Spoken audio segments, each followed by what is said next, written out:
تمہارے رب کی قسم، یعنی پیار دیکھیے، محبت دیکھیے، تمہارے رب کی قسم وہ مومن ہی نہیں ہو سکتا۔ بھائی مومن ہی نہیں ہو سکتا، امیر المومنین کی بات نہیں ہو رہی، حاکم مسلمین کی بات نہیں ہو رہی۔ جو نبی کے آگے تسلیم ہونے کا حق ادا نہ کرے وہ مومن نہیں ہے، مومنوں کا سربراہ کیسے ہوگا؟ فَلَا وَرَبِّكَ لَا يُؤْمِنُونَ حَتَّى يُحَكِّمُوكَ فِي مَا شَجَرَ بَيْنَهُمْ، تمہارے رب کی قسم وہ مومن ہی نہیں ہے جو اپنے اختلافات میں، توجہ، جو اپنے اختلافات میں آپ کو اے میرے مصطفیٰ اپنا حکم نہ مانے۔ اچھا، جھگڑا مسلمانوں کے درمیان ہے، فیصلہ کوئی یہودی کرے گا؟ جھگڑا مسلمانوں کے درمیان ہے، فیصلہ کوئی عیسائی کرے گا؟ اللہ یہ کہہ رہا ہے وہ مومن ہی نہیں ہے جو اپنے جھگڑوں میں آپ سے فیصلہ نہ کروائے۔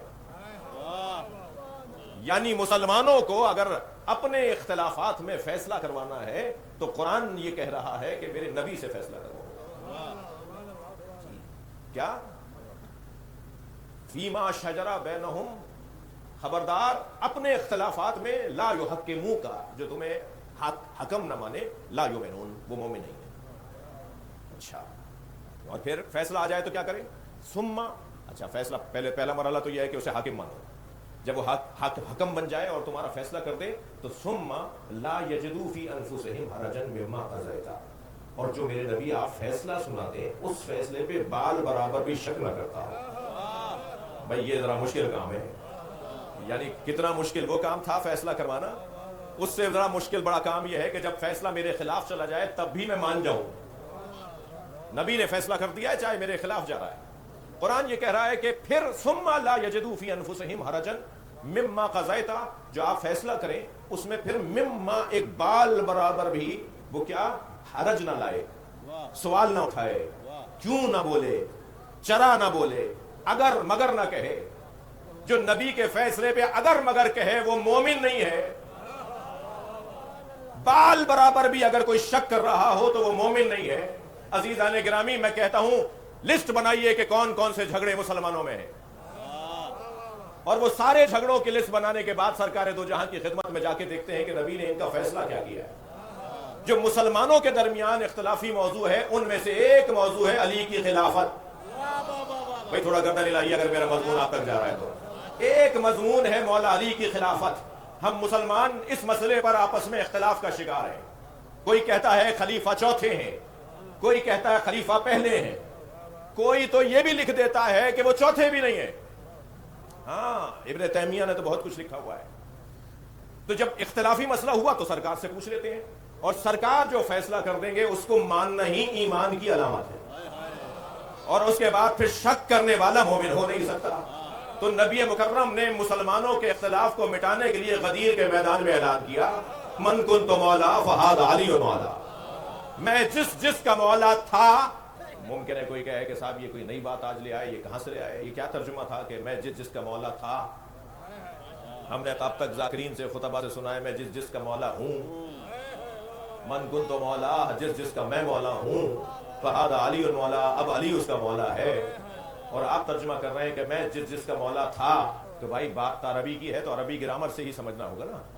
اگر یہاں میرے اس ترجمے سے کسی کو اختلاف ہے کہ من کنت مولا، میں جس کا مولا تھا، فہذا علی مولا، اب علی اس کا مولا ہے، اگر اس کے ترجمے سے کسی کو اختلاف ہے تو پھر مجھے بتائیں اس حدیث قدسی کا ترجمہ بھی ایسے کیوں نہیں کرتے؟ کنتو کنزن مخفیہ، میں چھپا ہوا خزانہ تھا، کنتو کنزن، کنتو وہاں حدیث قدسی میں ہم ترجمہ کر رہے ہیں کہ میں چھپا ہوا خزانہ تھا، یہاں ترجمہ نہیں کر رہے کہ میں جس کا مولا تھا۔ کیا ہے حدیث قدسی میں؟ من کنتو مولا فہذا علی مولا، حدیث قدسی میں کیا ہے؟ حدیث قدسی میں کنتو کنزن مخفیہ، میں چھپا ہوا خزانہ تھا، فاحببت ان اعرف، میں نے چاہا کہ میں پہچانا جاؤں، فخلقتک یا محمد، اے محمد مصطفیٰ میں نے تمہیں بنایا ہی اس لیے ہے تاکہ میں پہچانا جاؤں۔ یعنی نبی کی خلقت کے بعد اب اللہ چھپا ہوا خزانہ نہیں ہے، جو مصطفیٰ بتائیں گے وہی ہنر مندی ہے۔ مسلمانوں کے درمیان کیا اختلاف ہے بھائی؟ مسلمانوں کے درمیان اختلاف یہ کہ مولا علی پہلے خلیفہ، اس مجمع کی اکثریت کہتی ہے خلیفۃ بلا فصل، مسلمانوں کی ایک تعداد یہ کہتی ہے کہ نہیں علی چوتھے خلیفہ۔ یہ اختلاف ہو گیا یا نہیں ہو گیا؟ دوسرا اختلاف یہ ہے مسلمانوں کے درمیان کہ علی چوتھے خلیفہ ضرور ہیں مگر فضیلت میں پہلے ہیں. یہ مسلمانوں کے درمیان انہی میں سے کچھ کہتے ہیں نہیں چوتھے ہیں تو چوتھے ہیں, یہ چوتھے ہیں تو پہلے کیسے ہوں گے؟ یعنی انہی بھائیوں میں سے کچھ کہتے ہیں کہ ہیں چوتھے مگر فضیلت میں پہلے ہیں, اور انہی میں سے کچھ کہتے ہیں کہ نہیں جو چوتھا ہے وہ چوتھا ہے. اب جو بر صغیر کے اندر خاص طور پر اور ترکی کے علاقوں میں اور بعض ایران کے علاقوں میں اور بعض عرب ممالک کے اندر جو صوفیاء کرام ہیں, جو تصوف والے لوگ ہیں, مزاروں والے لوگ ہیں, البتہ عرفان اور تصوف کا ایک موٹا سا فرق ہے, ایک نہیں بہت سے فرق ہیں. میں نے پچھلی مجلس میں بھی کوٹی جی کے اندر کچھ بیان کیا تھا. میں مضمون کو میرے علم میں ہے کہ اس مضمون کو علیحدہ سے بیان کرنے کی ضرورت ہے, لیکن جو رائج اور مصطلح شخصیات ہیں اور مزارات ہیں اور بزرگان دین ہیں, انہیں کہا جاتا ہے کہ صوفی بزرگ تھے, صوفیانہ کلام کو کہنے والے تھے, صوفی کلام کہا انہوں نے. ٹھیک ہے, جو صوفی بزرگ ہیں, توجہ, جو تصوف والے لوگ ہیں ان میں 99%, 1% کی میں گنجائش چھوڑ رہا ہوں اس اختلاف کرنے والے کے لیے جو ممکن ہے کہ کچھ اختلاف کر جائے, ورنہ 100% صوفیوں کا عقیدہ یہ ہے کہ علی خلافت میں چوتھے نمبر پر ہے اور عظمت میں پہلے نمبر پر. دہلی کے اندر بہت بڑا مزار ہے خواجہ غریب نواز کا, میں ان کی زیارت کے لیے دہلی ہو کر آیا تو ان کے جو سجادہ نشین ہیں حسن نظامی, وہ ایک یوم حسین میں خطاب کرنے کے لیے آئے اور کہنے لگے میں سنی ہوں مگر تفضیلی ہوں, اور تفضیلی سنی اسے کہتے ہیں جو بعد از نبی علی کی فضیلت کا قائل ہے. اب دلیل ان کی سنیے, وہ کہتے ہیں سنو علی خلافت کی ترتیب میں چوتھے ہیں مگر فضیلت کی ترتیب میں پہلے. ہاں سنیوں کا مجمع تھا, ایک سنی بھائی کھڑا ہو گیا, شیعوں کا مجمع, شیعہ بھی تھے سنی بھی تھے, تو سنی بھائی کھڑا ہو گیا, اس نے کہا کہ خواجہ صاحب بات سمجھ میں نہیں آ رہی, جو فضیلت میں پہلا ہو اسے خلافت میں بھی پہلا ہونا چاہیے. تو الجھ کے کہنے لگے 1,23,999 پیغمبروں کے بعد آنے والا پہلا سمجھ میں آتا ہے اور تمہیں 3 کے بعد چوتھا پہلا سمجھ میں نہیں آتا. اب یہ ہیں اختلافی موضوعات, میں مان رہا ہوں نا, میں مان رہا ہوں یہ اختلافی موضوعات ہیں. ممکن ہے کوئی صاحب مولانا اتنی دور سے چل کر آئے اختلافی موضوعات کو بیان کرنے آئے تھے, سیدھی بات کرتے ہیں, تو مسلمانوں نے کوئی بات سیدھی رہنے ہی نہیں دی.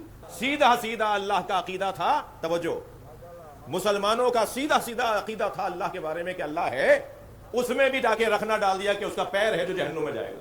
تم نے توحید کو ہی سیدھا نہیں رہنے دیا, یعنی عقیدہ توحید ہی اختلافی بنا دیا. جب جہنم آواز دے گی حل من مزید, اور ہے میں پر نہیں ہو رہی, جہنم کہے گی الیاذ باللہ معاذ اللہ, جہنم کہے گی کہ میں پر نہیں ہو رہی, میرے اندر ابھی جگہ باقی ہے, کسی اور کو جہنم میں ڈالنا ہے تو یا اللہ بھیج دے. تو اللہ کو جن کو جہنم میں ڈالنا ہوگا وہ تو سب چلے جائیں گے, اور جہنم پھر بھی پر نہیں ہوگا تو اللہ معاذ اللہ اپنی ٹانگ ڈالے گا تاکہ جہنم پر ہو جائے. کیا مذاق ہے. میں ابھی پچھلے دنوں ایک ٹی وی چینل پر تھا, گفتگو یہ تھی کہ اللہ قادر ہے, اور اللہ کی قدرت پر گفتگو کرتے ایک مفتی صاحب نے فرمایا کہ اللہ قادر ہے, وہ چاہے تو یزید کو جنت میں ڈال دے. تو میں نے کہا صاحب میرا وقت پورا ہو چکا تھا, مگر میں نے کہا جی مجھے دوبارہ مائک چاہیے. تو جب مائک میرے پاس آیا میں نے کہا مولانا یہ تو یاد رکھتے ہیں, مولانا کو یہ تو یاد ہے کہ اللہ قادر ہے, اور یہ بھول گئے کہ اللہ عادل بھی ہے. تو بھائی آپ نے عقیدہ توحیدی اختلافی بنا دیا, آپ نے عدل الہی کو ہی اور قدرت پروردگار کو اختلافی بنا دیا, اور نبوت کا تو معاملہ یہ ہے معاذ اللہ کہ آپ معصوم ہی نہیں مانتے. سرکار دو جہاں کو معصوم کہاں مانتے ہیں؟ معاذ اللہ فلاں غلطی کر کے, معاذ اللہ فلاں کام کر کے آ گئے, معاذ اللہ فلاں کوتاہی غلطی ہو گئی حضرت سے, معاذ اللہ لکھا پڑا ہے سب کچھ. قیامت کے بارے میں جو عقائد ہیں تو اختلافی تو بنا دیا. اب اختلافی بننا کوئی عیب نہیں ہے, جواب کا نہ ہونا عیب ہے, تشفی کا نہ ہونا عیب ہے. خبردار سوال کرنا کوئی عیب نہیں ہے, جواب نہ ہونا عیب ہے. یہ بچے جوان اسلام کیوں اور کیسے کی طرف راغب کرتا ہے؟ اسلام کہتا ہے پوچھو, اہل بیت فرماتے ہیں پوچھو, قرآن کہتا ہے پوچھو, مولا علی فرماتے ہیں پوچھو. تو پوچھنے کا جذبہ اگر کسی نے دیا ہے تو وہ اہل بیت ہے. وہ کوئی اور لوگ ہوں گے کہ جن کے پوچھنے کے بعد منہ کھلا رہ جاتا ہے. اہل بیت کے ہاں پوچھنے پر جواب عنایت کیا جاتا ہے. جی آپ لے آئیے کسی کو بھی مولا علی کے برابر میں, مگر ثابت کرنا پڑے گا. سوائے علی کے کسی نے نہیں کہا کہ جو چاہو پوچھو, علی تمہیں جواب دینے کو تیار. ایسے ہی کوئی دیوانے لوگ نہیں ہیں, یہ دلیل کی بنیاد پر کسی کو مولا مانتے ہیں, یہ حق اور سچ کی بنیاد پر کسی کو مولا مانتے ہیں. جی میرا پرانا جملہ ہے, ہم میرٹ کی بنیاد پر مانتے ہیں. ہر جگہ ایک ہی آواز کے میرٹ پہ تقرریاں, میرٹ پہ تبادلے, میرٹ پہ پارٹی ٹکٹس, میرٹ پہ پوسٹنگ دینا, میرٹ پہ داخلے. ہم بھی تو 1400 سال سے یہی کہہ رہے ہیں کہ نبی کے بعد میرٹ پہ ماننا چاہیے, قابلیت کی بنیاد پر تسلیم کیا. تو بھائی اختلافی بنا دیا. اب جب مسئلہ اختلافی بنا دیا تو پھر اس کا حل بھی قرآن کہہ رہا ہے کہ اگر اختلاف ہو تو پھر تم اپنا فیصلہ نبی کے پاس لے. تو نبی کے پاس فیصلہ ان اختلافات کا یہ گیا ہے, وہ یسلم تسلیما. ایک پہلو ہے اس آیت کی تفسیر کا یہ کہ جو نبی نے فیصلہ کر لیا اسے مان لو.